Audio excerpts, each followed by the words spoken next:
घन्टी बजाउन आफ्नै पैसाले टिकट काटेर नेपाल आयो। घन्टीमा ड्याम भोट हालिदियो, त्यसको भोलिपल्ट फेरि रुँदै त्यही खाने मुलुक जान पर्यो। अझै त्यति मात्र कहाँ र?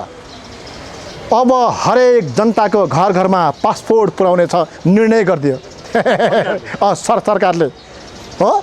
त्यसैले स्टन्टबाज भनेको राजनीतिमा चल्दैन नि मित्र, चल्दैन नि। यो मजाक होइन नि, यो होइन पढेर मात्रै हुन्थ्यो। यहाँ पढेको नपढेको अहिलेसम्म कुन चाहिँ राणा शासनको राणा प्रधानमन्त्रीदेखि लिएर कुन चाहिँ प्रधानमन्त्री अनपढ प्रधानमन्त्री आएको थियो? कोही आएको थिएन नि, सबै पढेको थियो क्या, शिक्षित थियो क्या हो।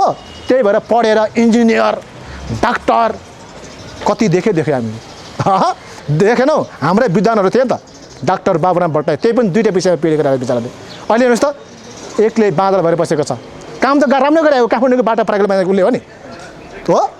काम गरेर भोट पनि आउँदैन। हेर्नुहोस्, अधिकार दिएको, जसलाई अधिकार दिएको त्यही आधा बिचरा प्रचण्डलाई कहाँको हिरा कहाँको किरा भन्दै हिँड्छ। हेर्नुहोस्, दलितलाई खै 60 लाख दलितलाई भन्दै बिचरा होइन तपाईँको हो शरीरैभरि जे तपाईँको चाहिँ साङ्लो यत्रो साङ्ला बोकेर हिँड्थ्यो। मैले त हो कि क्या बिचरा जानु पऱ्यो भनेर म पनि गएर एकछिन यसो बोल्थेँ त्यहाँ।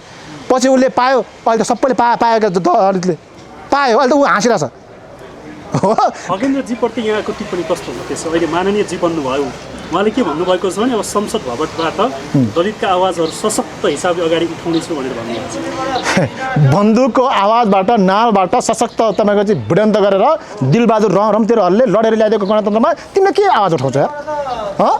दलितलाई आज छुवाछुत छैन, छिछि दूर छैन, मान्छे भएर बाँच्ने अधिकार दिएको छ, सबै दिइसकेको गणतन्त्र।